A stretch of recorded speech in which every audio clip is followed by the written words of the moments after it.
Yo, yo, yo, what's going on out there, world? It's your boy Monty back with another one. And we talking boxing. Today is just a random day, man. Feel free to join in, chat. If y'all got some topics y'all want to talk about, throw it up in the air. Throw it in the air. Let's see where it fall.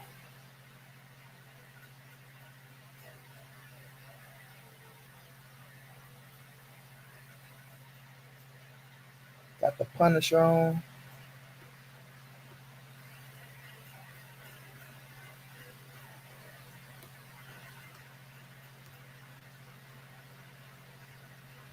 That like button y'all come in the door. Mr. Tiptoe, Mr. Shelton, what's going down, champs?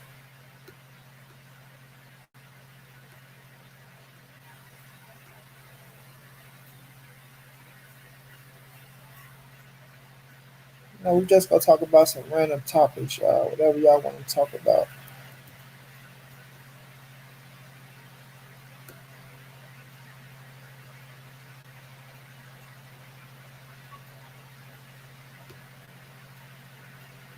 Got a few brothers coming through. Melio,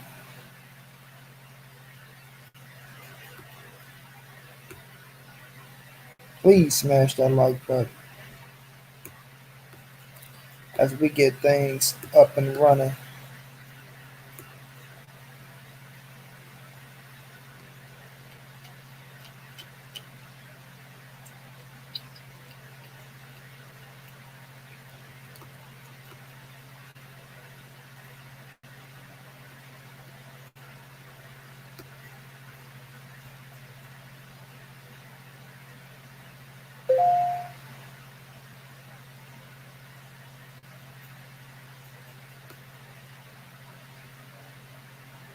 Yes, sir.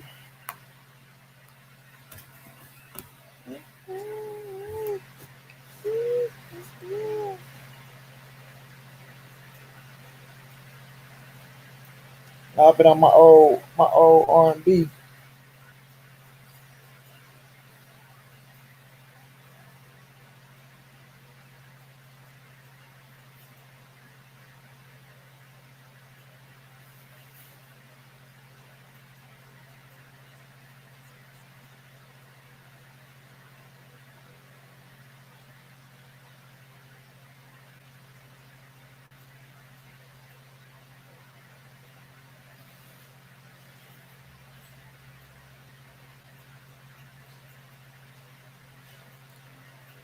Just load up, y'all. Getting the fellas in the Jimmy J Smooth Network. You need to be a comedian. A comedian. Damn, bro. Why you come at me saying a comedian, champ? I don't want to be no comedian, champ.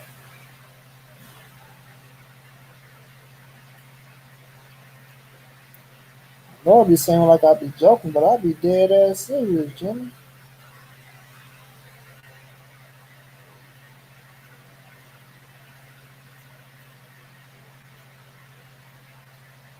You know what I'm saying? Me go like me be dead ass serious.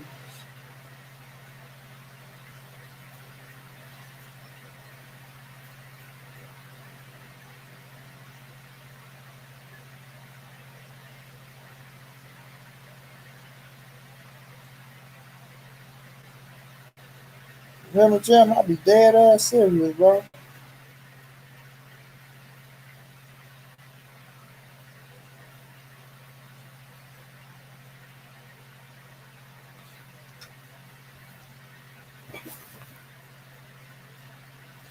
Seagate the snitch.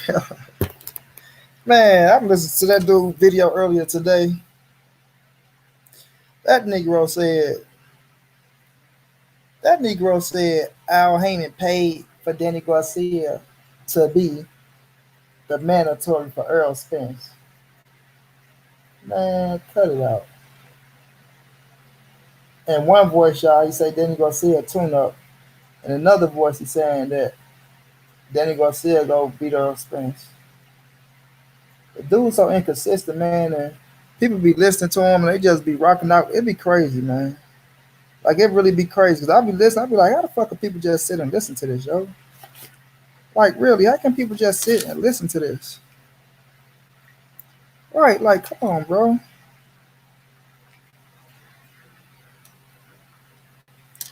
Anything to, downplay Earl Spence, bro. Anything to downplay Earl Spence. And then he'll say, I ain't got no reason to lie. I ain't got no reason to lie. My sources told me. That's why they don't like Earl Spence. Man, dude, crazy, bro. Everybody got a source, but won't say who their source is. My source. Everybody want to be so damn important. So important, bro. My source. I have a source. Know what I mean? My source is Ebo. Ebo Spence, Earl Spence sister, everybody. That's my source. You know what I mean? That's my source. So I can say my source name. Nobody else want to say their source name. You know what I'm saying, y'all? My source is the goddamn sister. I don't know what the fuck they sources is. But let them tell it. They got a million fucking sources. One dude, DT3 say, yeah, man, my source told me that Al Heyman be paying the LDBC to be pushing his narrative. And Al Heyman don't be giving them the money. He be giving it to the one guy. I don't know his name. I don't know him.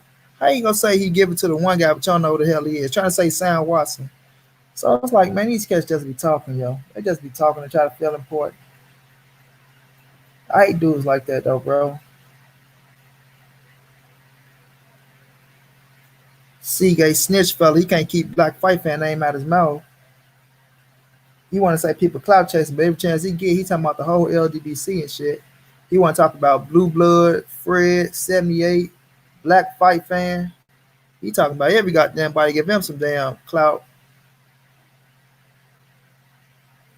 That Negro think he bigger than what he really is. Like, boy, if you don't sit your fat ass down, only thing big on you is that fat ass stomach and that thick ass neck. Nigga always flinching and shit. Y'all ever pay attention to when he be talking? He always nod his head down like he bowing. I mean, and my other man go like nod his head, and then my other man go like nod his head. Boy, what type of motherfucking disability you got? I know I'm in a wheelchair. What type of disability you got, motherfucker? That motherfucker nod his head after every sentence. Word ass little boy. Call him word ass little boy. That's what we gonna call him. We giving him too much attention, Mr. Tiptoe. I know, bro. Exactly, Jim. Dude just be talking. But me, man, I don't give a damn about attention, Mr. Tiptoe. I don't care what people be like, oh, you giving it? I don't care about that, bro. Buddy Lee saying what's going down, bro. All love. I need y'all to send a few donations through, man. Show me some love, y'all. We gotta get a microphone. We gotta get a new computer. I need some help. Shit. I wanna fix a little channel up, man. But oh yeah, shit, we all down. It's core. I mean, it's nothing quarantine situation. But yeah, though, man, dude, a weirdo. That's what we gonna call him, bro. Seagate a weirdo. Seagate a weirdo. Let me get this trucking money, man. Oh, it's all love, Jam Champ. It's all love.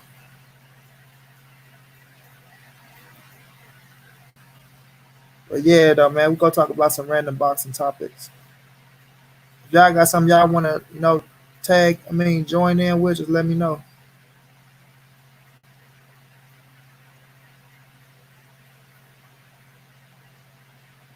And I'm gonna drop the link just in case anybody wanna jump on and get a piece, jump back off. I'm gonna start doing that, dropping the link, cause I forgot I ain't really know how to drop the link, but now that I know how, I'll go through the little situation.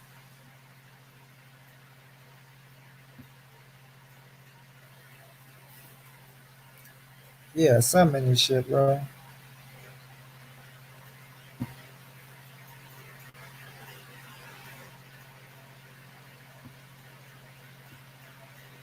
Got my little bro Golden Boy in the building. JR, JR, JR, JR.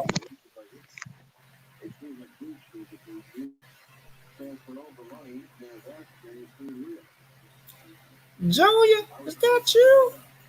Wait, what the hell's going on? Why can't I hear them? Hello? You can't hear me, brother? Hold on, man. Let me do this. Shit.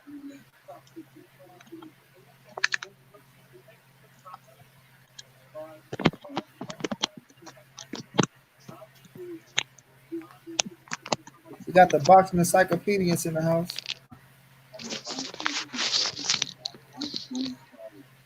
Hello? I hear you, Junior. Can you hear me?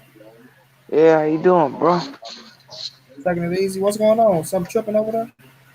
Nah, I had on Bluetooth and it didn't work. So I put in my plugins. Sound like it pissed you off. Nah, started hurting maybe like 15 minutes after I got off. So it started. So that's why. What's up, brother? How you doing? I'm doing shot. You say what now? You going through something? You need to jump off. What you say now? Nah, my legs started hurting maybe 15, 20 minutes after we got off out of the blue. That's all. I'm all right. All right, let me know though, man. You ain't, you know what I'm saying? It's okay. Don't be hurting on camera. You know what I mean? I know you want to have my back, but I don't want you to be. You know what I'm saying? They lost JR. We gonna see what happens when we get back. Is he eating shit? Smith still talking. All right, cool. Hello? Yep, I Hello? can hear you, JR. Yep. Oh man, my bad. I'm thinking I'm hitting it's something telling me down here at the bottom, man. Xing me out. I'm like, man, I know Monty cussing my little ass out right now. Oh no, man. Oh no, we ain't set up yet. I was waiting on Chestnut. But this is just a random topics though. Just talking about random things. Mm-hmm. Drop the link in the chat in case somebody want to get their opinion. So Mm-hmm. we out. How you been doing over there, JR? Been doing good, man. You know, I've been on lockdown. I got locked down. I want to say maybe a week and a half before everything got worse. So I was in camp help of course helping my little cousin, but also I had the privilege of moving around with Thomas Snow, and who was a real big prospect. Top, I want to say he was ranked 19th going into the top 15. Then he was in the top 15. Was supposed to fight Pedraza before Tank did actually. On it's a few other guys. But I had the honor of working with him, and then when everything kicked off, I wind up, my family said, me, yeah, you're not going back. I'm like, huh? I'm working with Thomas. I'm learning. No, don't do that. You know, nope, done. Shut me down. Maybe I want to say a week and a half before everything kicked off, and then I I think I just been on uh, lockdown. I think I saw you in the gym with him. If that's the guy, I don't know if that's the guy. I know he's working with some kids, but I seen you working with a dude too. I don't think I know Tom. Like I'm not familiar with him. He was light skinned. That was Johnny Boy. If he was light skinned, Spanish kid. I was working with him. That's I seen you working with. I seen you work with a few people. oh, a few people. Yeah, they had me working a lot, man. I was working with a lot of guys, man. A lot of Yeah, guys, and it felt good. You know, me, Dusty. You know, all of us was just moving around, helping guys moving around. So it was a lot of good work. You know, a lot of proper work. You know, so man, I ain't been that sore after some small sessions in a long time after working with Snow. You know, national champ, for the nationals multiple times, national champ a couple times, pro prospect. Him and Tion Kennedy went back and forth. You know, two knockout artists early in their career when nobody wanted to fight them. You know, for each other. And you know, he's one of those guys Ti that, Caddy, my boy. I'm gonna bring him on the show. We were just talking. bruh, Snow, one of those guys. that knows how to blur the lines. If you get Where you my from, drift, older boy? Where you from? he from DC. From DC, okay. Uh, hey, when I was a kid, he was turning pro. Okay. Like he is How old is he? 39 now. He 39 now. Man, that man know how to move his head into stomp on your foot and move his foot on the outside of you, make you look at this. He'll do some shit like like Lomachenko do. Look at this, look at this, look at this, and he moving his leg to the outside. Then boom, running up on you, running the crown of his head in your chest. Man, you Is he be like a young 39? huh? Is he like a young 39? You know what I'm saying? You know what I mean? Like, do we got wear and tear on Yeah, his body? yeah. Oh, he has some wear and tear. 'Cause he's had a lot of tough sparring sessions, a lot of tough amateur tournaments. He's had a couple of tough wars in the pros. So he has some wear and tear, but he still has enough in the tank for one more run, in my opinion. He definitely has because he has a good style that he wasn't taking stupid amount of punishment. Uh-huh. So yeah, he's gonna be fine. I He mean, he's one of gonna the be fighters that take care of his body, huh? Yeah, he does. Yeah, he does. Of course, he has his cheat days like any other fighter, but he calls it. He knows how to. When it's time to discipline and buckle down, you buckle down, especially when his children are watching. No And doubt. young fighters like me that he feels is like helped groom him into being a dad. Either he watches guys like Gus and make sure he do right by us. No, do this, no. So I appreciate it. I definitely appreciate it. That's what's Definitely up, man. appreciate That's it. what's up. But something that wowed me though, uh, I think you posted on your page where Tunjay gave you a shout out. And Oh yeah. he don't he don't do that often. Like He don't follow he don't follow nobody. nobody exactly. Like he don't follow like he in his own little lane. So for you to stand out to him, and then for my guy, even though I think he called bullshit sometimes, but he normally called it right down the middle. But he had a little bias towards his side too, But I still respect him like hell. What's he was on there with Tunjay. What's his name? I can't get it. Spencer Fearing, Spencer Master Pierce, Knowledge. yeah. Which Yeah, he was a I good pro, respect him. bro. Man. No, he's a good man, bro. He's a good man. Yeah, he's a good man. Yeah, because he talked to the LDBC, he talked to Black Fight Fan, he follow everybody, he show love. You know what I'm saying? And he want to do his part for the community. You know what I mean? But at the Yeah. same time, he still go ride for his own as he should. You know what I mean? So when I seen them talking about you, bro, I was man. You don't know how happy I was to I see. didn't even know.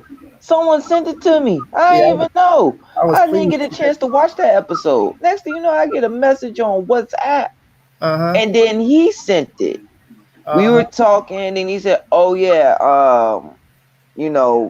I told him I said I'm gonna come to England. I'm gonna try to come to England once everything dies down. And next thing, and maybe try to stay there a week so I could train at Peacock with Tunde and Anthony Yard and everything and learn. But cause I really feel like I was born in the wrong country. I really feel like that, man. I really feel like I should have been born in England when it comes to boxing because you Should have been can, born in England. man, hell yeah, because and okay, let me give you some examples. You Every want to be a American, red coat? you stupid. So you had like Floyd fell in love when he went over there because it was like how in your city you could go up to anybody and they could have a conversation about a legit good solid conversation about the Rams and it ain't on no BS. Uh huh. And it's like that, or like you go to New York and everybody you could go and have a solid Oh, basketball right conversation now with you might any get your head cut off. You come and talk about the but they picked up and left you our know, ass. man, they should have never. And now everybody going to LA. That makes no sense to me. I felt like y'all got gypped. I feel like it was some bull. I'm sorry. I feel like that was some corny. It was just corny all the way around. But the you go to New York and like John Stark said, he said, little kid to cuss you out. Little kid gonna tell you what your box stat. He can run your box stats down for the last 5 years. You go to anyone in New York and have a legitimate New York Knicks conversation. Yeah. And that's kind of how England is. Like everybody knows the fundamentals. Everybody knows pretty much, what they could discuss soccer and boxing with you there without a Pugilism started problem. over in England. I get them that. Yeah, Martin, and a lot of people, what you just said, bruh, is a big gem, and people probably heard you just say that, didn't even know they just heard a gem, man.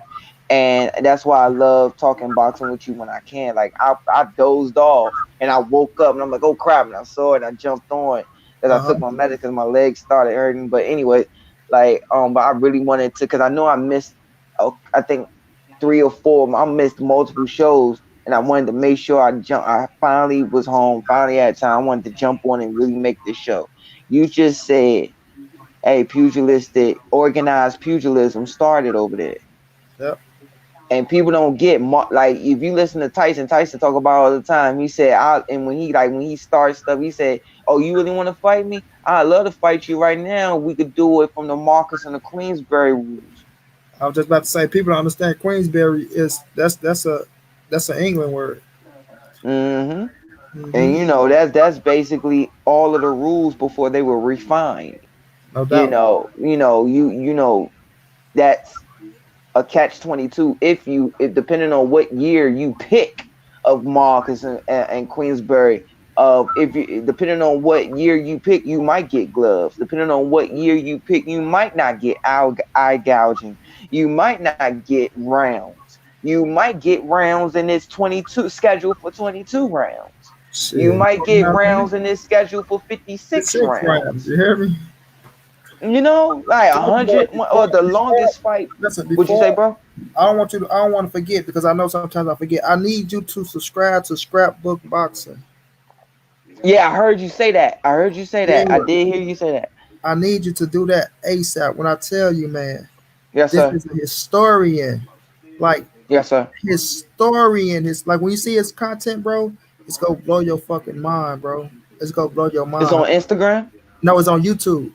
Yes, sir. You Okay. got your phone on you? Like, man, Yeah, I'm right here. I got scrapbook you. boxing, bro. Like, this is a fucking historian, and like his content, the way he give it to you, bro, you gonna love it. You gonna love it. But he go.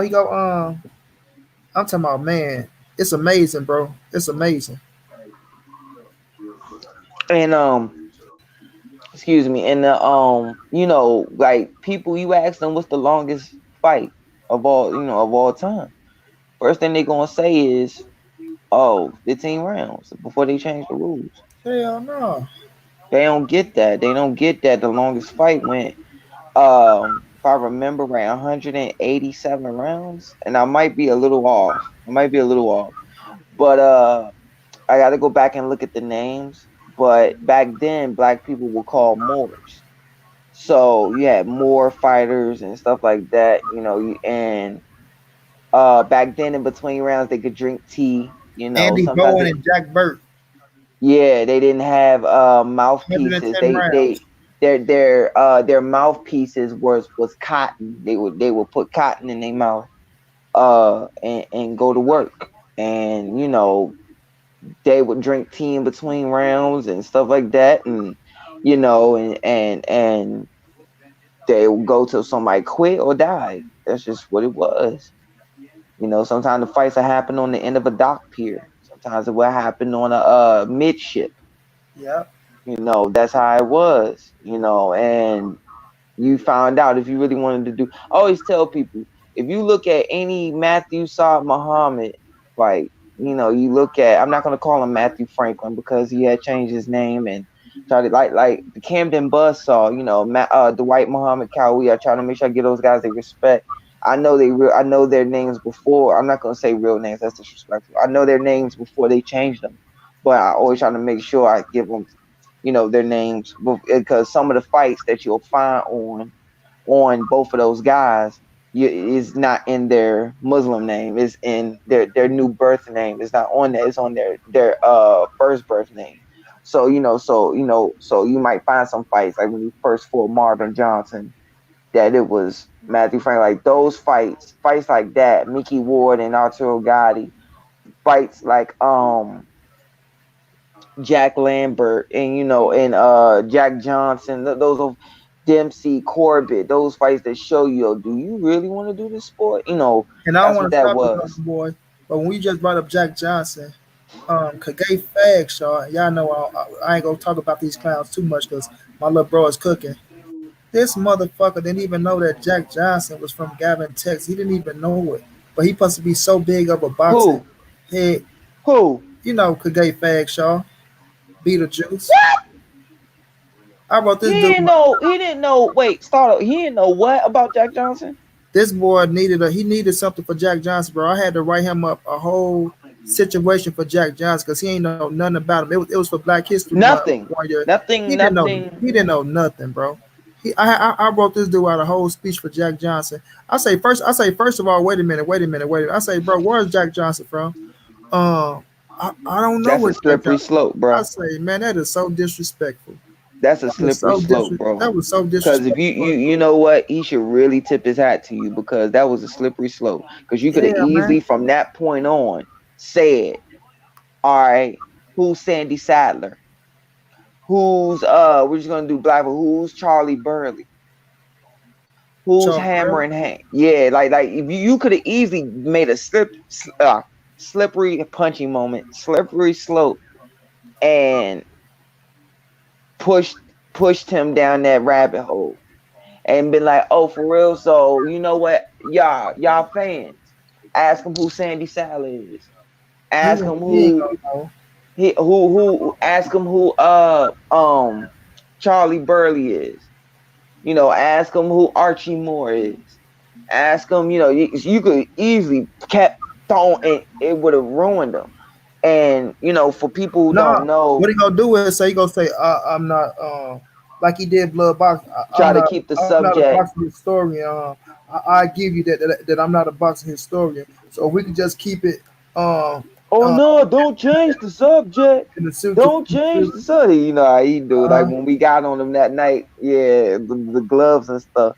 But here's the thing, but and for people who don't know, Sandy Sadler was one of the greatest little knockout artists. He was like Ricardo Lopez before Ricardo Lopez. He had multiple fights with Willie Pep, and um he was a great fighter of his time. And him and Willie Pep went at it, man. I mean, they would clip each other and a whole bunch of stuff. You got to go look at it. Willie Pitt, one of the greatest defensive fighters of all time. You know, yeah, Willie Pep. He was one of the only guys Willie that could Pep would touch. stay in your face. Yeah, just stay in your face. Yeah. Bob, Bob, bean, Bob, Bob, Bob. Make you Yeah, and like listen to what Monty just said. The Willie Pep is a guy who, and this proves how great Sandy Sadler is. Willie Pep one time told everybody, "Hey, look at I forget the guy's name." He goes, "Look at him, ain't he handsome? Man, I made him beautiful again." He said, "Man, I wore out 3 pairs of gloves on his face. Didn't I make him beautiful again?" And then he said, "But you know what? For this fight, I'm not gonna throw a punch the whole first round, and I'm gonna win the first round." Yeah. And he did. Went out there and for the whole first round. Yeah. Yep. And one time he went under the guy's legs and crawled out to the other end, and you know, made the crowd go nuts. But Sandy Sadler was one of the few men who was able to lick him and like really do damage. Like really, like how Cotto, for people, just to give you an example, how people put Cotto and Castillo on that certain pedestal because of how they was able to touch Floyd for that night, even though Floyd was still the sharper one. He was still able to touch Floyd, you know, the bloody nose, and you know, puff him up a bit and have Floyd give that respect up. Man, Cotto uppercuts, looks, and everything. That's how big it was that he was puffing up Willie Pep. You know, so Floyd said that was one of his toughest fights too. Yeah, you know, he put Manuel Augustus. He put Manuel Augustus number 1. Cotto was number 2 or 3. But let's tell us about that Cotto fight before it started, because people I don't think people give Floyd enough credit for that fight, man. You understand what I'm saying? Like he stood there. It ain't just that he stood there. It's just that how people always say, "Oh, Floyd, a defensive fighter, he did this." They don't understand. And I'm gonna get your thoughts on Roger Mayweather in a minute. They don't understand that Roger was his offense. You know what I'm saying? Yeah. Roger really was Floyd's offense. Roger made his ass bite down and go fight, even though he's on his defensive shit. Roger always watched the fight and tell him go get him, motherfucker. Big Floyd go tell him be smart. But in the Cotto fucking fight, bro, he let Cotto come to 154. He didn't fight him at 147. People don't give him credit for that shit. He walked to Cotto. Look at that fight early on. Man, Floyd was looking beautiful. And yes, Cotto got his shit off. You know, he got his shit off. But the way Floyd handled that fight, the pressure, you know, his nose got busted up more than. And I feel like when his nose got busted, I think people seen the blood on Floyd, but it was just that. Made it bigger than what it was because Yeah, he's it had was bloody getting noses smeared since on the his face. amateurs. His Yeah, it was nose getting bleeds smeared on his easily. face. Yeah, Yeah, his his nose, nose bleeds easily. even in the Olympics when he lost, his nose was bloody when he was talking. You know what I'm saying? So, but with that being said, though, just the way Floyd fought that fight, man, was a fucking. That was his last fight on HBO. It was a beautiful fucking showcase. HBO tried to talk like big him up so good so he can stay because they know he was about to leave. You know what I mean? But the way he fought Miguel Cotto, I still because I bought the fight, so it's still on my television. It was just beautiful, man. Like when I go watch Floyd fights, even like right now today, some always bring me to Floyd and Miguel Cotto, bro. Some Yeah. always bring me to Floyd and Miguel Cotto because he banged it out with Miguel last. And the other person I want to mention for people, just in case they may not know, is Charlie Burley. You've heard young cat. You know, we young, but Devin Haney is younger. To hear him say, "I want to be great like Charlie Burley," I almost dropped a tear, and because I was like, yes, because he was a guy who didn't get his shot that he deserved. Like him, and people who praise Floyd for the Mayweather. It ain't the fucking Mayweather, all right? It is the freaking Philly shell. You can say Yeah, shoulder roll. If you want to say shoulder roll, okay, cool.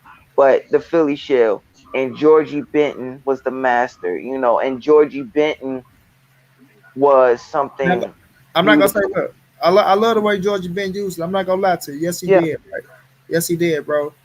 You know, trickling down to Roy Jones. Roy started using. I mean, multiple people. I ain't gonna forget Big Floyd the way he used it, but the way Floyd used it was a masterpiece. You know what I'm saying? It was a I don't, masterpiece. How he can mm, catch and shoot off that bitch, how he can shoot off that bitch off the ropes, how he lean forward and things like that. You know what I mean? So I understand what you're saying. Like Georgie Ben, yeah, I looked at him and okay. I got you, and I get what you're saying. And me and you, we always be here. But this is why I agree. I partially agree. This is why, because people say Floyd had the best Philly shell. This is why I disagree, because you had guys like Floyd was masterful at giving different looks and adjusting. Now, this is a positive and a negative to both fighters that I'm about to mention. uh-huh. Floyd will give you can you still hear me, bro? Yeah, you clear. Yeah. Okay. Like Floyd will come out and he's gonna, he might give you different looks. He's gonna walk, see what's up. He may do this. Okay. Then he's gonna feint and walk. Okay, he's gonna feint and walk. He's gonna change the look. He might give you 5 different looks over the course of 12 rounds, depending on what you give him. He might go pop stab, but then he may sit there and go.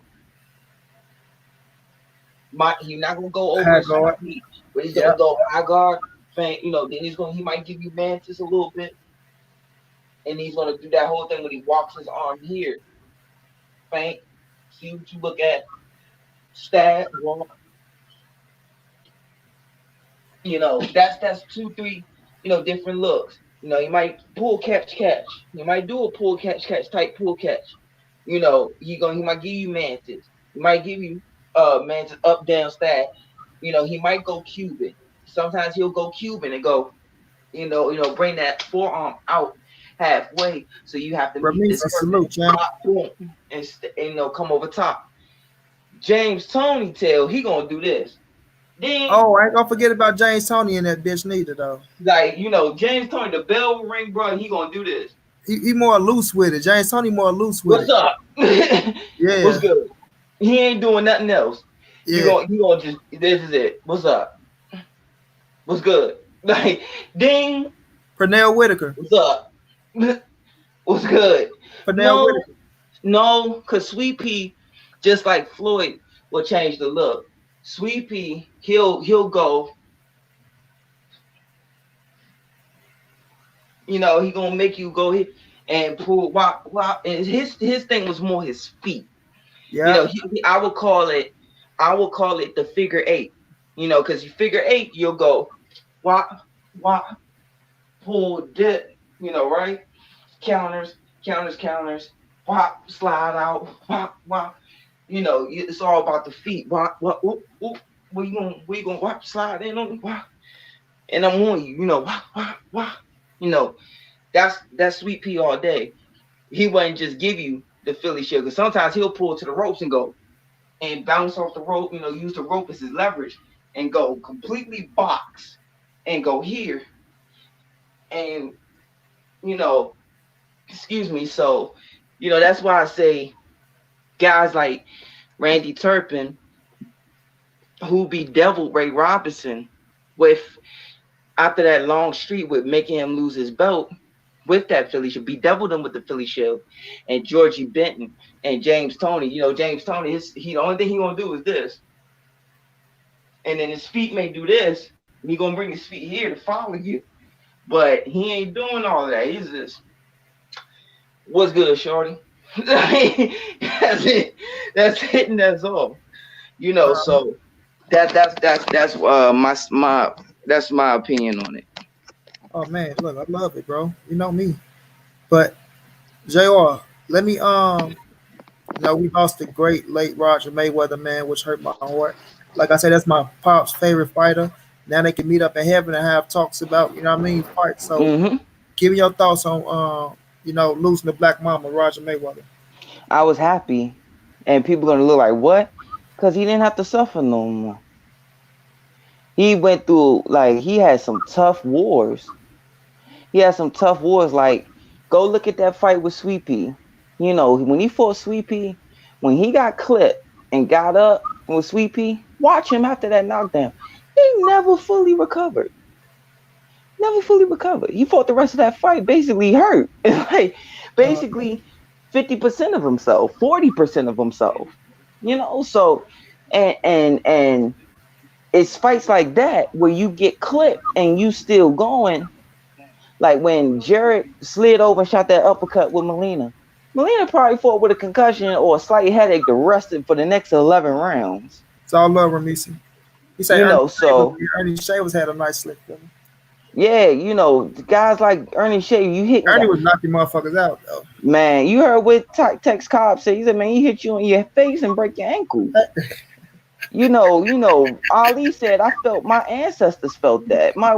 So when Roger was in some tough wars, with guys, he had beautiful masterpieces of boxing on a lot of nights, but there were also nights where you saw that black mama come by, man, MF, what's up?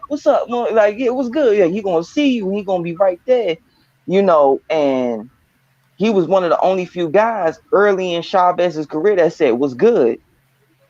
Like, "What's good?" He got stopped, but look, he went right at him like, "What's good?" Like, I ain't ducking you. And then when he got in there with him, he went with, even Chavez talked about it even to his dying day. Man, Roger, one of the only guys who came to me and put in the work. So he came from a tough era. That's why I always tell people the reason why Floyd is the way he is. You don't think, and I know from experience, the fighters that I grew up in the gym with, brother, and it scares you a little bit. It make you think, like it messes with you. So, he know his dad is a little punchy. He know that his uncle is a little punchy. He knows that Jeff is the only one who's actually pretty all right. More, that's the least punchy out of all of them. And that's why Floyd made the decisions. He know the type of sparring sessions he had in Grand Rapids. He knows the type of, some tough amateur tournaments he's had. And then going into some of the early pro fights he had that he left a piece of himself, that he knew all right, I'm losing a step a little bit, but I'm thinking just like when Ali came back, he lost a step, but he became more better up here that he realized, dang, I ain't gotta do all of that to win. And I can still get it done. And I'm still ahead of the pack. That's why that molded Floyd into being what he was later in his career because of that. And when Roger passed, I mostly wanted to console people, but all of us were like, good, he can finally be he at rest because he went through a lot those last 4 or 5 years or so. Anyway, and he's a guy that never wilted, never folded, never complained. He took what it came. He paid the price.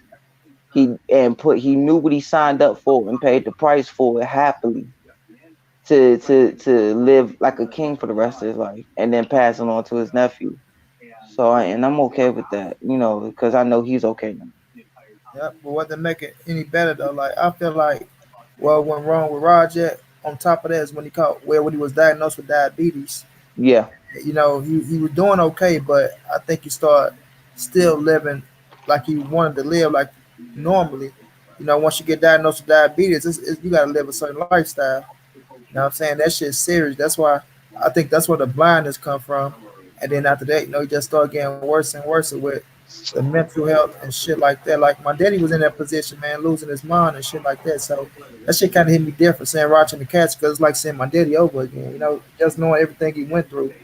And it's like you say, when they at peace and there's no more suffering. And it's sad to say, like I know people be like, but they hear, but what I mean, you can watch them on bed rest and just sitting there suffering, knowing it's pain, man. It's fucking pain. What I mean? And sometimes it just be your time to go home, man. And I feel like it was a black mama time to go home. He Hmm. left a fucking legacy. He left kids behind to carry on his legacy. Like you say, his nephew Floyd, like he here, so Roger gonna live on forever, man. He gonna live on forever. And I Yeah. was just surprised when they showed the funeral on on the Mayweather channel. I was surprised to see the casket open. You know what I mean? It kind of caught me off guard, but nonetheless, it wasn't open for that long because I know it was still during the wake period. But nonetheless, it wasn't like they was all the way up on the casket, but you can still see his body, and that shit kind of hit me different because I've been to so many damn funerals. To like I said in my last live stream, the next funeral I go to go be my own. You know what I mean? Like I'm tired of going to funerals, but it's just like even during the funeral, I don't go to the wake part because I don't want to see the body. I want to remember people as I know them now. So Hmm. that was like the first time he seen that body, like in a casket, and you know what I mean, in some time because usually I stay for the whole situation, but when it's time to open the casket, I'll leave on out and shit. But like I say, the great Roger Mayweather, man, will always be remembered. You know, even when you watch a Floyd fight. Um, but what's crazy is I seen Buddy McGirt train. I just watched the fight. Oh no, I've been to a train tour, but it was some fight I was watching, man. It ain't gonna hit me yet though, but nonetheless, um, Oh, go real ahead. quick, a funny Roger Mayweather story before we change topic. You can go to YouTube, look at this. Dana White from the UFC is talking about how, being in Vegas and how, knowing Roger and knowing this is years ago he told this story. He said, yeah, Uh well, huh. I've worked with all of them because he was a boxer before he got into the Yeah, UFC and he's all a that stuff. He yeah, could like box his ass off. yeah. And he said they had a heavyweight in the gym. Roger had been retired 10 years by that time, maybe at least 5 or 6 or 7. And You're talking about when Roger knocked the heavyweight out. yeah, Roger had been retired a while by then. So and they had a heavyweight named Tracy, young 24-year-old kid coming up, and him and Roger get into it. Roger go, "What you say, MF? What you say?" And Dana goes, "Uh-oh. Oh, here we go." And so like they back off, and now they about to get in the ring and spar. And so they're going at it, and then the bell rings for the first round. Tracy turned to walk away, and Roger clipped him. Pop, pop, pop, pop, pop, pop. No rounds, motherfucker. No rounds. Pop, pop, pop. And they just they kept going straight through, straight through, straight through. and then Tracy wind up quitting. Like, yeah, Roger Show you how wind up tough making him Roger is. quit. Show you how tough Roger is, because he ain't no bitch. He ain't gonna back down from nothing. Nothing though. But another thing is, I know people saying stand out though, but I did like the way he handled Lil Floyd when it was on 24/7 when him and his daddy got the organ and shit, you know, and he got him a check like, boy, you said what you had to say, like, you know what I mean? Leave it alone. You know what I mean? You said what you had to say. Now that's it. You can just tell Roger one to one for the bullshit. You know what I'm saying? hmm Like he say, like, you know, all these motherfuckers hanging around Floyd. I don't need 1,000 people with me. You know what I'm saying? And it's just his demeanor, the way he carried himself, man. Everything about him, but it just reminded me of my pops so much, bro. Like I could see why my daddy liked him so much because they was similar, bro. It was like similar, man. It's like it was crazy the way Roger talked. Like it's just crazy, man. You have to know my pops to know I feel like this and shit. So, but like I said, Man, my daddy see, loved Roger Mayweather, but he didn't really like Floyd. He didn't like Lil Floyd too much. You know what I'm saying? But he loved Roger. man, you heard what Roger said, right? He said, "I told my nephew, you got all these people around you, you got all these women around you, but at the end of the day, you're gonna be the only one bruised. You're gonna be the only one sore and battered. The only one that's getting in there and doing this. So you make sure you do this your way." And Floyd always said that stuck with him.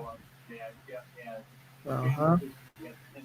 Man, recipe to the great Roger Mayweather. Let me ask you about this though, Golden. But what you think about Devin Haney and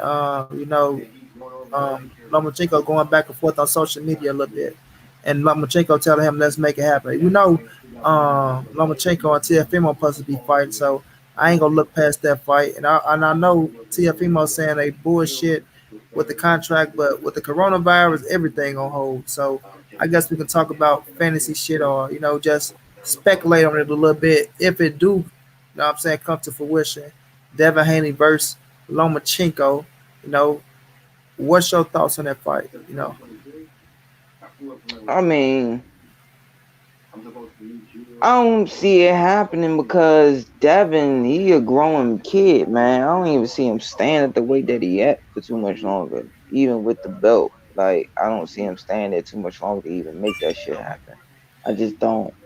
So, and two, I don't see Loma staying in the game too much longer. Okay, let's look at it like this. And I'm just gonna make this short and sweet and leave it at this. I always go back, and I think I told you about this. It's an interview. He's in ESPN. Bud is there. Mikey Garcia is there, and so they just chopping it up. And Loma sitting there, he had a polo on, and they start to ask him about Bud, and he said, "Hey, so do you see yourself fighting?" He said, "No, I Look at me. lose." Look at me. Look how small I am. Hey kids, look at me. Come on. And he was like, he's too big. He said if he knows anything about boxing and fighting like the bigger man, I lose. Now now fast forward, he goes up another two weight classes, one and then wins a belt, then goes up another, wins a belt. He fights Luke Campbell. Luke Campbell did his thing that night. His stocks didn't drop whatsoever. He did his thing. He made Loma have to earn it. Loma says in the post-fight press conference, "I don't know how long I'm gonna be here. And this way, the guys are too big. These guys, I'm gonna have to adjust, on these guys. They're just a little bit too big. I don't know how long I could be here." So that tells you he ain't thinking about going up any higher. He must feel like he got to go back down. Yeah, he maxing out at 135. That's it though. But I think him and Tiff, I don't know, man. It's just we have to see. That's why, man, this Corona shit that fucked up everything. But I look at the situation. Um, I don't know. Like I still gotta make, even if Devin and Loma fight, I still gotta get Lomachenko the edge as being a favorite in the fight. Mhm. You know, like I said in my video, Devin do got all the skills to pay the Mhm. bills, but Lomachenko is a skillful motherfucker too. I got to call it how I see it. You know what I'm saying? So I feel like Devin has been looking like the real deal. but the competition ain't really been that high. You know what I'm saying? So he want to prove he is the best. He's not afraid of nobody. Calling out Tank, Lomachenko, Ryan Hmm. Garcia. His Um, discipline is going, and think about the names you just called. His discipline will see him through if he would have win those fights. His discipline outside the ring will see him yeah, through. that's true. His discipline, his hungriness, skill level. So if he get in His that bitch and beat fundamentals. Lomachenko, he the man. But I still got a edge Lomachenko. But I'm going for Devin. Don't get me wrong. I'll be pulling for him 100%, 120%. Yeah. But I feel like you know I get an edge to Lomachenko on that bitch. Um. If Loma gets old but still got his craftiness, the first thing I think his dad needs to tell him is just jab. Don't make him have to make. Remember what Joe Frazier said? He said, "I'm going to the body. Man, don't worry about his head. You Yeah, know once you start making them organs swell up and that blood can't get to those legs as quick as it can because that organ swell up, things change. So you would tell a guy. Remember we were talking about Deontay Wilder, and I was talking about the stuff I would teach him. If I had a guy like that, I'm telling him to hit Tyson Fury to hell with his head. Hit him in the collarbone. Hit him in the faint stab to the body. Go to the chest. Hit him in the collarbone.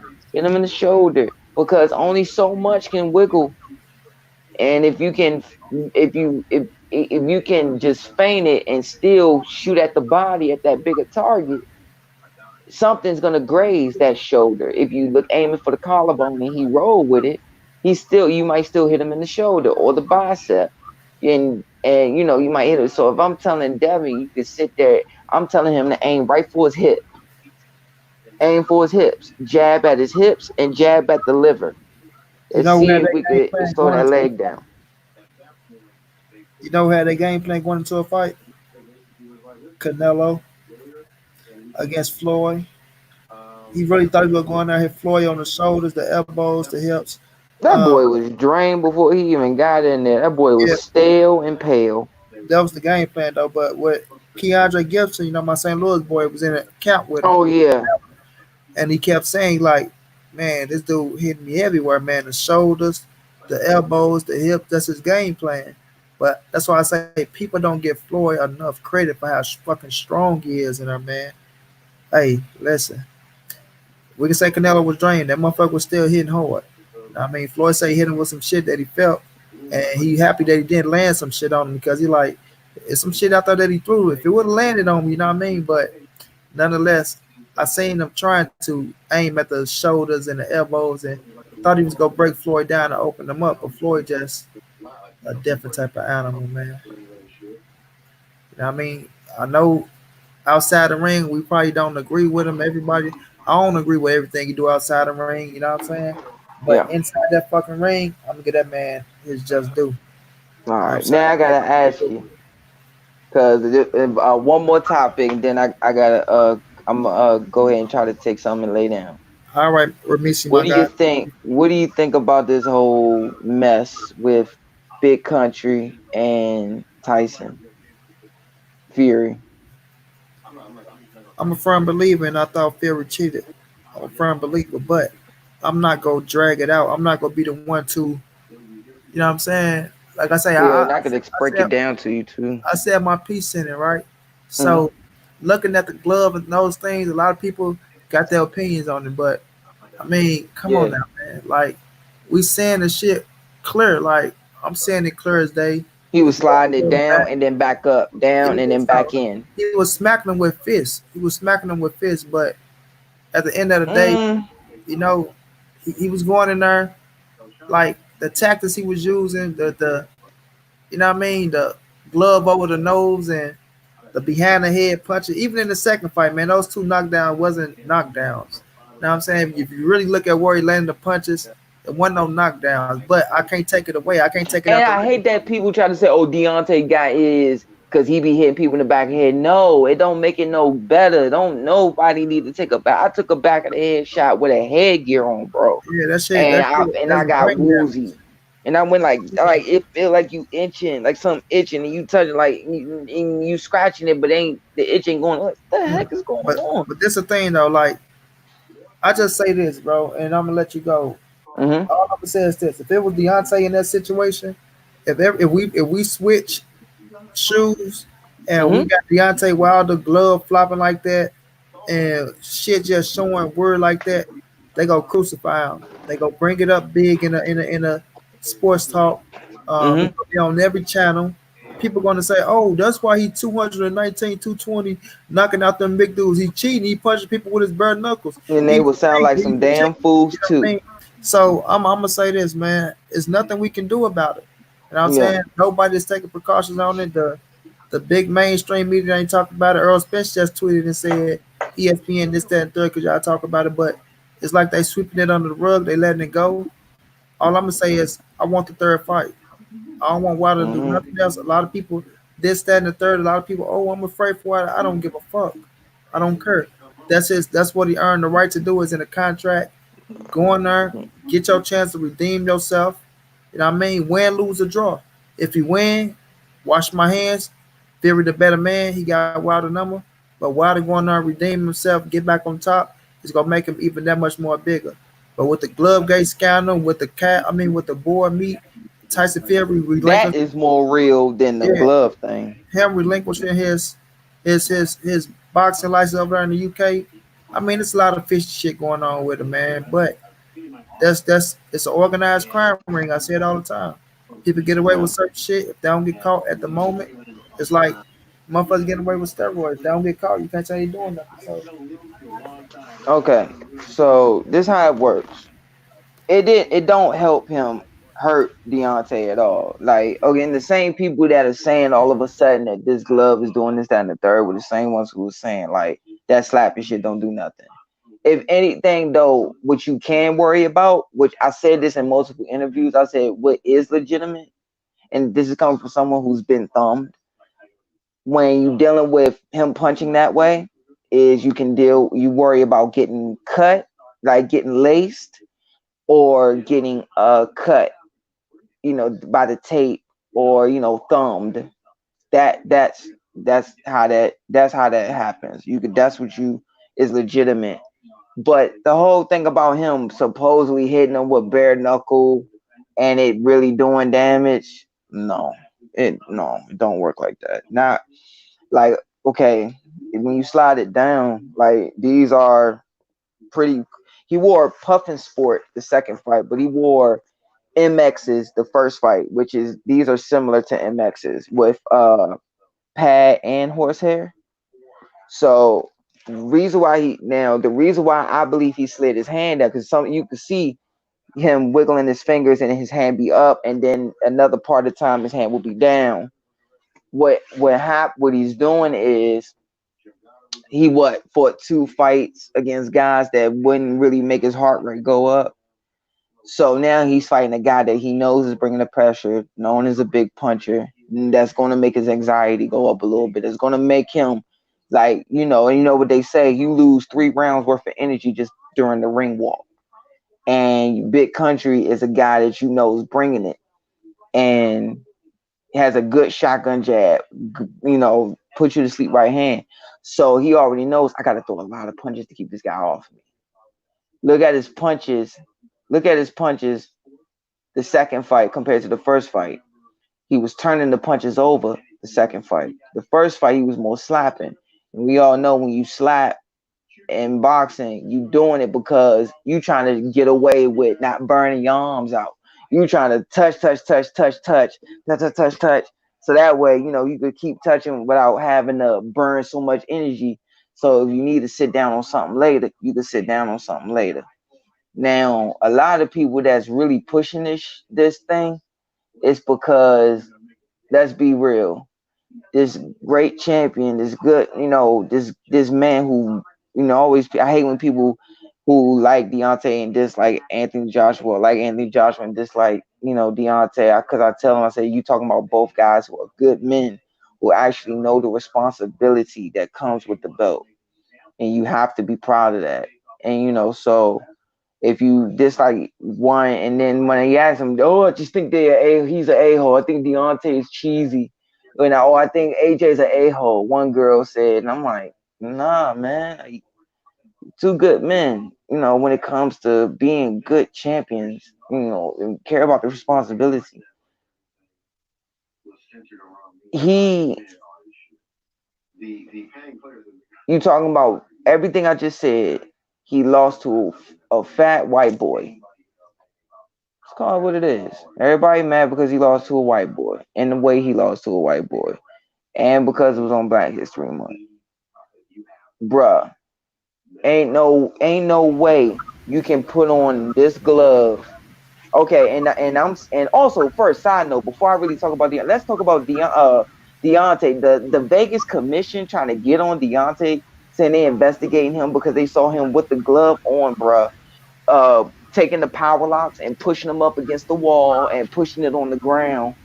Bro, that's been going on since before me and you even thought of, since before my dad was ever laced up a pair of gloves.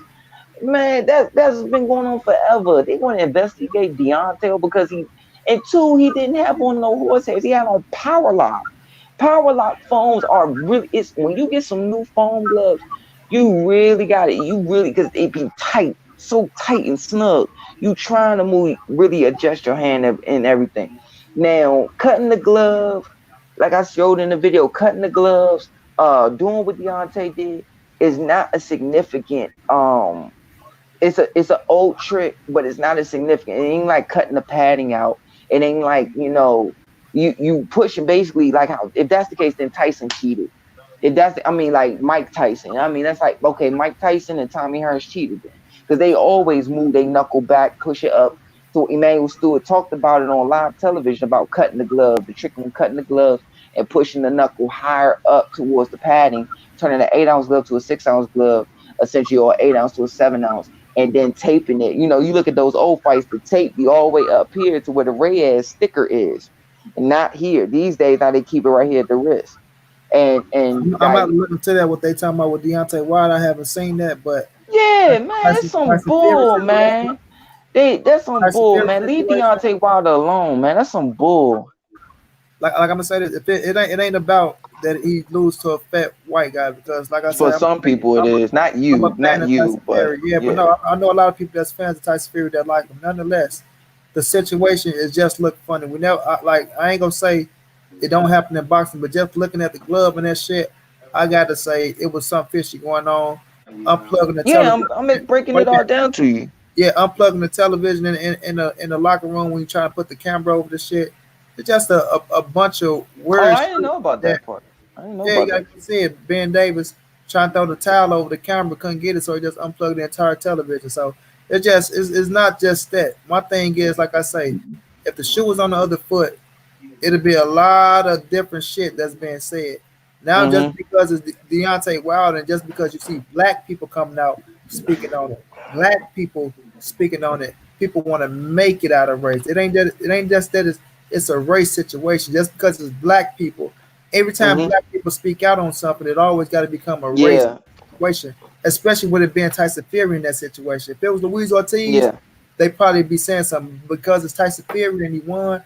It's a lot of Deontay Wilder haters out there. It's a lot of fake Tyson Fury fans. So the Tyson Fury fans always show respect to, and I say salute to y'all rap for y'all people. But for the Wilder haters and the fake bandwagons that want to say, oh, this, that, and the third, they come out and say some shit. But my thing is, like, if the shoe was on the other foot, it'd be a different story. So I'm not gonna look. Oh yeah, definitely. I definitely agree with that. As a whole, I'm not gonna overlook the situation as a whole, but I'm not gonna drag it out, because I see ain't shit gonna happen behind it, and we'll just be talking. But it's always good to make it aware. So this time with Deontay Wilder, if the third fight happens, this time he can be all the way on the situation, and they pay attention to everything, every little detail, because even the slightest edge in boxing can help you win that bitch. Oh yeah. But go ahead, boy. So this is how it works, bro. Like, okay, if you're gonna move your hand down, and we're saying that the commission is cool with, like, they and they with it. Okay, so we're gonna lock this in. So this is how it works. Okay, we're gonna lock this part.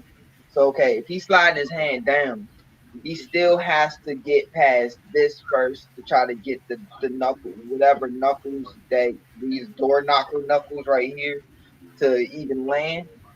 And but that the if he wants to, if he can possibly do any real damage, he has to go for the back of the ear, and you know how that nerve is. But when he really chose to sit down on something, you'll see him, and like I'm not knocking, like you heard me say, oh yeah, you see him sliding it in and sliding it down. But the reason why, because guys, you see guys do it in the amateurs. They'll sit there and go to slapping because they trying to run some numbers, so they'll like half slap so that way the ref don't say stop. Whatever, so they can sit there. So because when you turning it over, you start burning a little bit. So he's doing it to keep this guy off of him. But now the whole thing about shooting it and flicking it, and the glove not supposed to bend back. I can shoot, and you can see it bending every time, and my hand is at the top. But he's doing it because in that first fight, I got to keep this big boy off me because he's bringing it. But and then when he wanted to sit down on something, you'll see him do this, and then you see him moving. Then he'll shoot but like when he got off the canvas, you saw him turn that hook in that brick, and he turned it, and you could hear, like you could see the difference. No shot will ever be to show him hitting like the same as turning a shot over and getting cracked. You didn't see him catching him with that shot with not no fist in there and turned it over. It showed him catching him with the shot right here, like he slapped him with it, but it showed that he hit him right here and the fist was right here. So like the wrist part was like it was like this, right? Yeah, like I saw like this, and then the right hand was turned over. That's what I mean. Yeah, that's what I mean. The hook landed like this, or like that, I should say. And then the right hand landed straight down the pipe. But also, bro, you risking breaking your damn fingers, man. Man, we did that junk in the gym one day, and Keon said, I said, what's wrong? He said, man, I feel like, man, I'm about to break my fingers. Like, if he did that, he a soldier. And we all fell out laughing, but nothing will ever compare to getting like cracked. But I just don't like some people making it like this is the biggest glove thing since Luis Resto or Dempsey. Because if that's the case, they should have been doing this. Because compared to this, they have people trying to say, see, when have you ever known Deontay not to throw that many punches? Usually he's jumping on. I'm like, nah, that's Tay. Tay working, pushing that Bama to the limit. Like he keeping that fool on him. But it's just some things that's plausible and some things that's so blown out of proportion. And a lot of it's blown out of proportion by people who are not me and you, that know the game and can say, yes, that right there is this, and yes, that right there is that. Or yeah, that's right. Like for instance, I ain't sit there and say, no, his hand is down there. No, you could see that he's sliding up and down. But what he's doing is he trying to make sure he don't burn his arm so he can throw more punches because he got to keep Tay off of him. Because Tay was bringing it non-stop from round 1 through 12. Tay was bringing it all night that first fight. And he knew it. He knew what he was getting himself into. His own father said, son, I don't think you're ready for this guy. He's going to kill you. He's going to kill you. And he had to bite down on that mouthpiece and deal with his own demons to do it. And then when he got to the second, after that Otto Wallin fight, that told him he was ready for the second fight. And you see in that second fight, he's actually turning that stuff over. But the thing that pissed me off about that second fight, if anything, was the shot. The shot when it went straight, went right across that nerve on the back of the ear and hit that occipital lobe on the back of the ear. So it's hitting that nerve and swiping the back of his head. And his equilibrium just left him right then and there. And that's a hard shot to recover from. But the thing about it, that, he was turning them shots over. He wasn't doing no slapping then, but then people want to talk about a first fight. Why are we talking about something from the first fight? or because of him losing the way he lost in the second fight. But you have the thing about it with Tay that upset me is nobody wants to talk about the skill set. And you know me, bro. You know how critical I've been of Tay from the very beginning. You know, and I told you the stories about me, Gary, Deontay Allen. You know how we were shooting pool and say, "Yo, who gonna be the guy besides you and Tay? I mean, you and Saddam and Nuke to come from that team. I think it's gonna be Luis Yanez." He said, "Nah, it's gonna be Big Country, bro. Yeah, it's gonna be him." I'm like, "For real?" That I think he's gonna make some money, but he said, "Nah, bro, it's gonna be." I said, "For real, sweet G's out." Telling you, sure you put on them 10 ounces, it's over. And but people got so gung ho on that right hand that people allowed that to deceive them of yes, this is a puncher's sport at the end of the day. This will always be a puncher's sport. But you cannot keep going so you're not gonna knock everybody out. Care who you are. It's just not gonna happen. John the Beast Mugabe, Ernie Shavers, Julian Jackson. You ain't knocking everybody out. It ain't happening. And you have to put other things in your repertoire. And I remember when I heard Mark, people got to understand, you got these people bitching about how this thing went down with this glove and don't even know about this glove stuff and about Tay and all that stuff. They don't even know who Mark Breland is and got the nerve to speak on boxing. They don't even know who that man is in the corner. You talking about the greatest U.S. amateur at one time, the greatest amateur of all time. This is who Lomachenko got compared to. Is he going to break like that record of Mark Breland's record? Mark Breland's amateur record was 167-1, and the one was disputed. He was like the greatest amateur of all time, and then Loma came along. And people were, I was like, this is perfect because Mark Breland had trouble with his balance and his legs when he was coming up. This is perfect. And it's almost like if it ain't broke, don't fix it. And Monty, you know where I'm coming from when I say ain't broke, don't fix it. You know what training camps I was in and how certain guys changed and some things just wasn't the same no more. And two people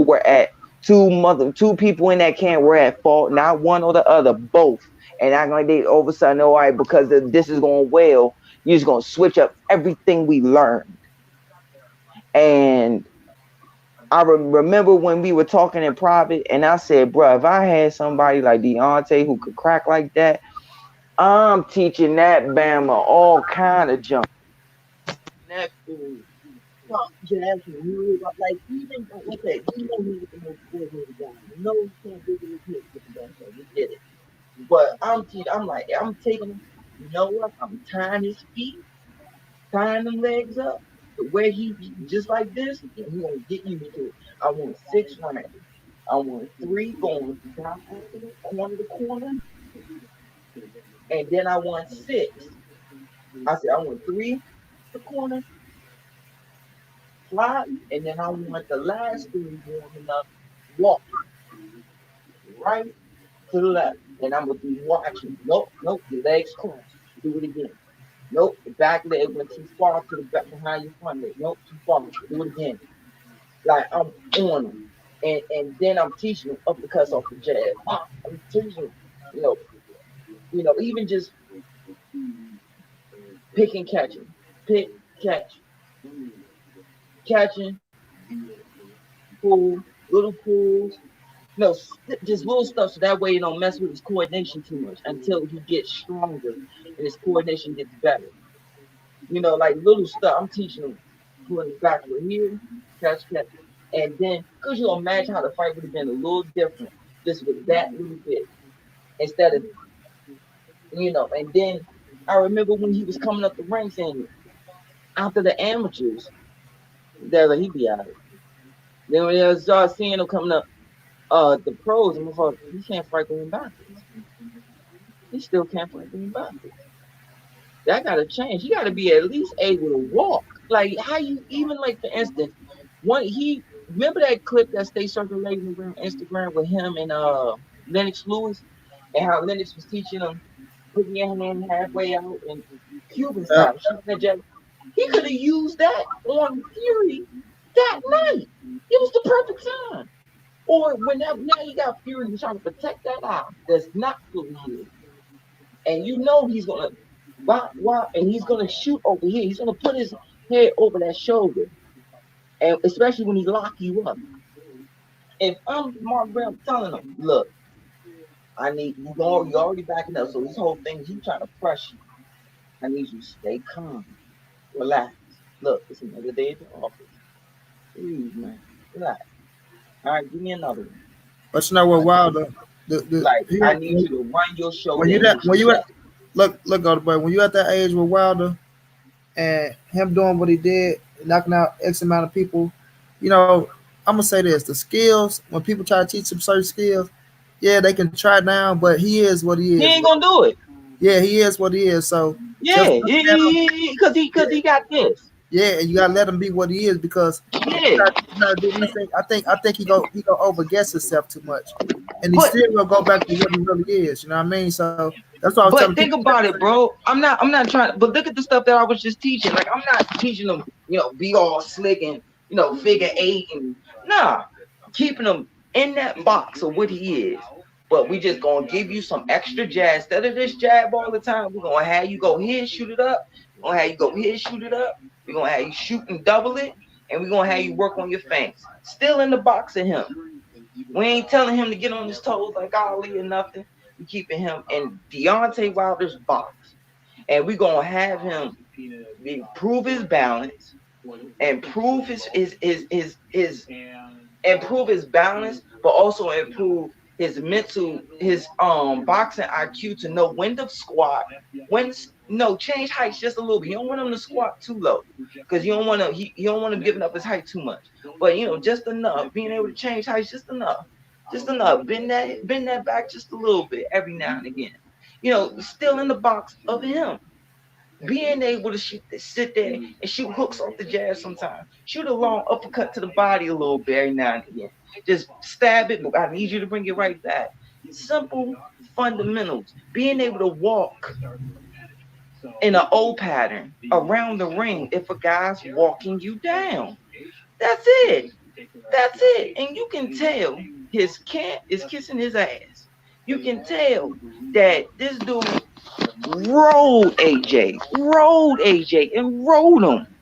And now the shoe's on the other foot. And he's sitting there now taking this licking from folks. And you have guys like Malik Scott who showed me so much love that you're in camp with, that you can learn so much from. That not you seem like you know what, this bails me out every time. This bails me out every time, and I'm good. And you can't always get away with it. I respect your opinion on everything. Yeah. But I'm have to stop you on that because we could say roll AJ. It ain't that he was trying to get the fight with AJ. AJ, they tried to fuck him in X amount of ways, like so many ways. Fury stepped up to the plate. That's why we respect the Fury. Of course. Because he did step up to the plate when AJ still shitted on them, man.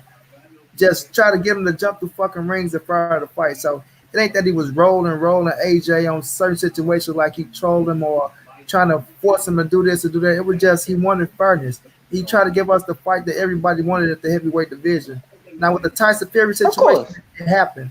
Mm-hmm. But nonetheless, we not like I say, man. We not gonna look past the glove situation with Tyson Fury. But I hope you don't think I look past it. I wasn't looking past it. No. So we not gonna drag it out neither. We not gonna say this and say that because, like I say, I already know where people come from, and it's happening now. It's gonna make it look even worse. But like I say, only because it's us blacks that's talking about it, people go race better. But you got Joey Spencer coming out, you got Earl Spence, you got Steve Cunningham. So it's gonna go both ways on both sides. One people go see it this way, one people go see it that way. But at the end of the day, all I'm gonna say is the trilogy is gonna tell it all. So if Wilder come out in this trilogy, oh my God! If Wilder come out, I feel like Wilder triple up that jab and come behind it and make him run into that shotgun jab. he gonna wind up changing a lot. Changing some things will change because Tyson Fury said it in that round table, bro. He said, "What's what's underrated about Wilder? This is before the second fight. Was before the weigh-in. What's underrated about Wilder? His jab. I got hit in the wrist with one of his jabs, and I was like, oh my god. And like you hear that, if I'm Deontay, I'm like, I'm gonna throw 50 to 70 more jabs this fight. I'm going to if you come out and you win this fight, it's redemption. If you come out, you lose it. Tyson Fury just got his number. Nobody can say shit. But only thing I want Wilder to do is to keep his eyes open on everything. Fuck the media now. Don't get burnt out on the media. You know what I mean? But I don't want to sound like people making excuses for Deontay Wilder because that's what people want to say. You know what I mean? Like even with the suit, people took that. I don't think you making the excuses. No. You sound logical. You sound very logical. Yeah, but I'm saying people in general that's talking about certain shit because people gonna say they making excuses, and not giving Fury his credit. I've seen a lot of people give Fury his credit before this glove gate shit came out. So it's just that's just human beings, man. It's human beings. It's the boxing game. Everybody got their picks. People go ride with their guys. Sometimes you can feel like your guy been cheated, but at the end of the day, it ain't gonna change the history books. You know what I mean? But you know what's sad, bro? That now more people could be like us and be able to accept other people's opinion. Yeah, and we got to accept their opinion as well. But give me your last thoughts on this, Golden Boy, and we can get ready to wrap it up because I got they only give me 20 hours a month. Yeah, me too. They say I've been using that shit so much they cut me down to 20 hours a month, bro. They don't want you to be great, bro. But they trying people shitting on this fight, Junior. Errol Spence and Danny Garcia. They saying that it's a cherry pick for Earl. I seen the motherfucker say that. Oh my god! Wait a minute. Now check this out though. In the same breath, this man said it's a tune-up fight for Errol Spence, but in the same breath, he said Danny Garcia is going to knock Errol Spence out, which don't make sense at all to me, bro. Like, how's it going to be a tune-up fight for Errol Spence, but Danny Garcia is doing great fucking things in the ring and he gonna knock him out? But people sleep on who Danny Garcia is, man. That's what I hate about this shit. You know what I mean? But could you please give me your thoughts on Errol Spence and Danny Garcia, bro? Man, it'll be like when Ray Leonard fought Benitez, and people gonna be like, "What the hell he just say?" Ray Leonard and Tommy man fought Benitez. That's what they don't understand. Yeah, they were mirrors of each other, and I've had the privilege of experiencing something like that, close to that, being in the ring and both of you making the same moves, and it's like, the hell. What the hell's going on here? And it freaks you out, and it makes it a very, very hard chess match. You get mentally exhausted and physically. Sometimes you can get mentally exhausted before physically exhausted. And you have two guys, Olympic pedigree, and Danny basically missed the Olympic team by, I think it was 2 points or 1 point, and both of them fight the same. Their feet is subtle movements. It's subtle movements that cut their opponents off, and they're hunters. It's certain little subtle movements that they do that ruin their opponents. And you would think, man, they flat-footed, they ain't doing nothing. No, it's little subtle movements, man. To know and get you heard what Mikey Garcia said about Earl when he was in the gym getting his hands right. He said, man, you think like you got him. But because Mikey Garcia is a subtle guy, but he bounces. He'll give you, Alexis Arguello bounce with his feet. He'll give you a little, subtle bounce and step to the side. Yeah. He said every time I thought that I set a trap on me, and he would be there, like he would fall for it. He would be there. Next thing you know, he'll just make. I swear, one time he just made one little movement, and he's out of there. It's like he's still in front of me, but he's making the move, and now I got my counter shot, and then he just makes a little. And now I can't get him no more. He said, man, that really shocked me. He said, man, that really opened my eyes to his skill set. That is, only a few guys are able to do that. And only a few pros are able to solidify that. That's something you have to make. You got some guys who move too much. I was one of those guys that, do a certain movement that I didn't need to do. That's something you, and Danny's the same way. Where it's like little subtle by C pattern. Both of them are textbook C pattern guys. Textbook eye pattern, and T, like you got, they dot their I's and cross their T's. It's here and here how they moving. They going here and then they side to side, so they're doing a T. And they'll go to the center. Keith Thurman. Keith Thurman will give you more movement. We're going to the O pattern outside, moving like that. But you looking at these guys and you think of that, just that subtle movement. It's like, whoa, they're both going to be there for each other, but it's going to be they're not going to be hitting each other. It's going to be who clips who first, because those are the type of fighters that you thinking you about to hit them and then you miss them by that much. Like that's beautiful. And while that's happening, they're hunting. They're still hunting. They're not even backing off 6 feet and resetting. Their reset is a quarter step and still in range. That is just, oh man, it's like who gonna keep missing? Who's gonna keep catching it from here?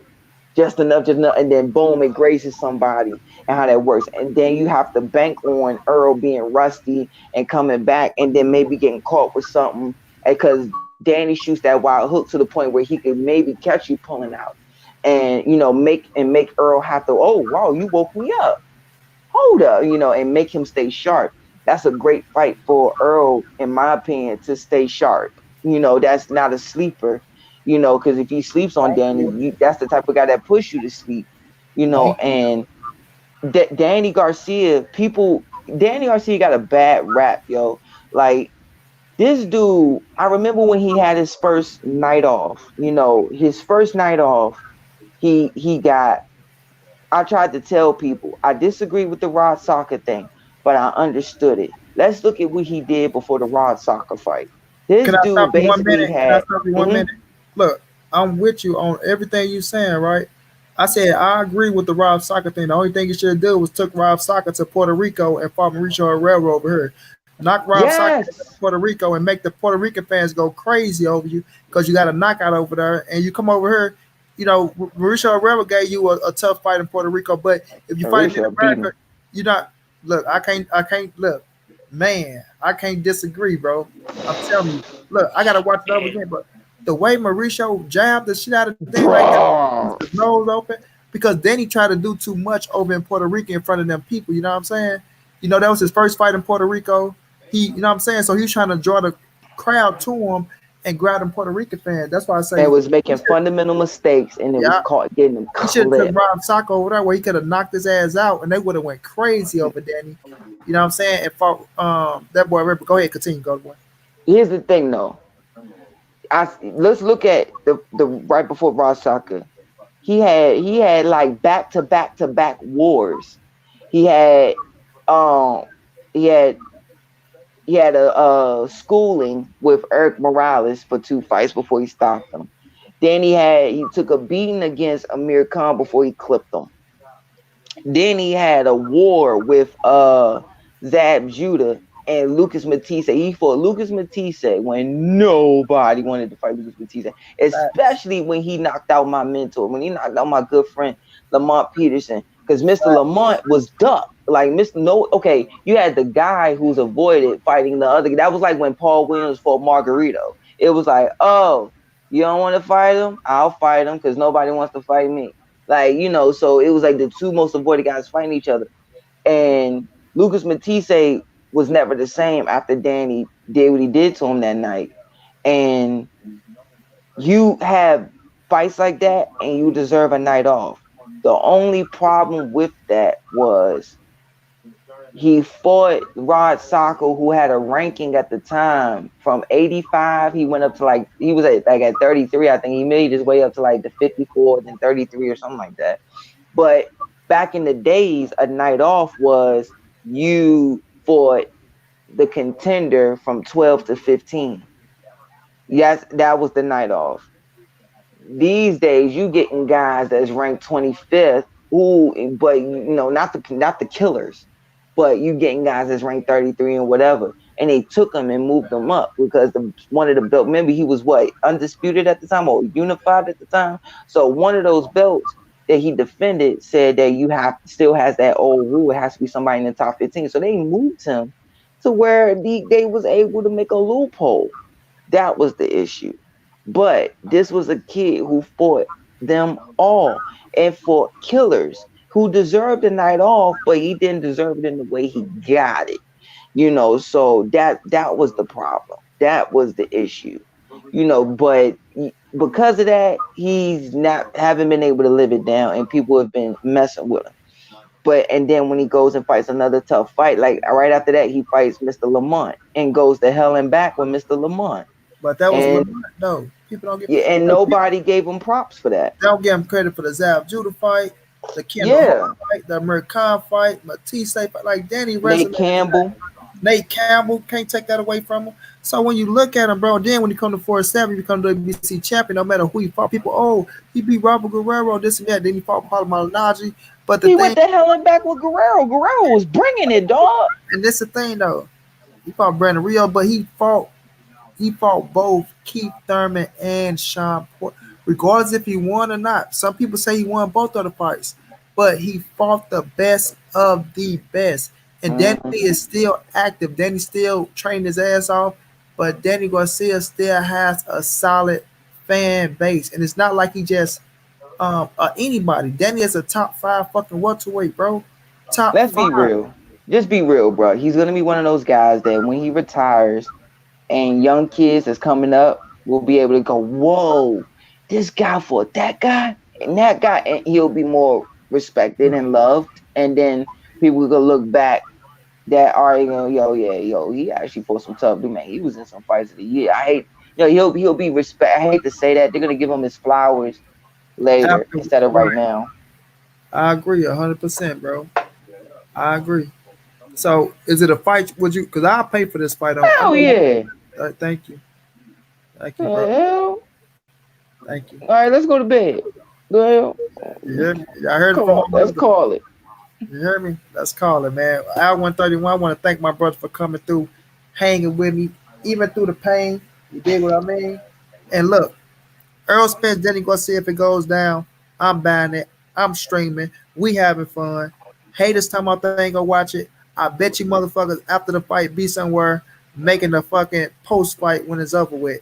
Continue to hate. But like I say, cannot build the sport of boxing up off of hate, greed, and personal agendas. Respect the game, man. Respect the game and we'll respect you. Dig? And that's all I'm gonna say about that. But thank you, Golden Boy, my brother, for coming through, man. Let the people know where they can follow you with. We ain't had that many people with her, but you know how we do. I hope that everyone was entertained. I'm honored that you even listened to me, and I'm honored again that my brother saw something in me. And when I was too shy to really get on camera, really talk, away from phone calls, pushed me to get on here, and I'm thankful. You guys, I made some more videos now because, and he was one of them who pushed me to make videos. You could want to follow me on Instagram at Junior the Golden Boy, and on Twitter, same thing, Junior the Golden Boy 2, and you can as well. And I always follow back. I always do. You can look at my followers and tell, and I'm appreciative and I'm thankful. Thanks, Monty, bro. Love you, man. No doubt. Love you too, little bro. I appreciate you for coming on and kicking it with me, bro. One of the most humble kids in the world, but one of the most smart, knowledgeable person. But don't get it twisted. Just because y'all see this little humble motherfucker, your ass will go to sleep. You know what I'm saying? You will go to sleep. Dig what I mean? But yeah, man, y'all know what it is, man. It's your boy Money. This the NSBC moving. Everybody safe in these streets. Hit the thumbs up, subscribe to the channel. If you want to donate, it's right up in the description right there. We'll be back with another one, family. Thank everybody for hanging out with us. Y'all stay corona free through this hard time. Hope y'all family and everything is all right. Peace and love to y'all, and we'll be back with another one. Take it easy, Golden Boy. Yep.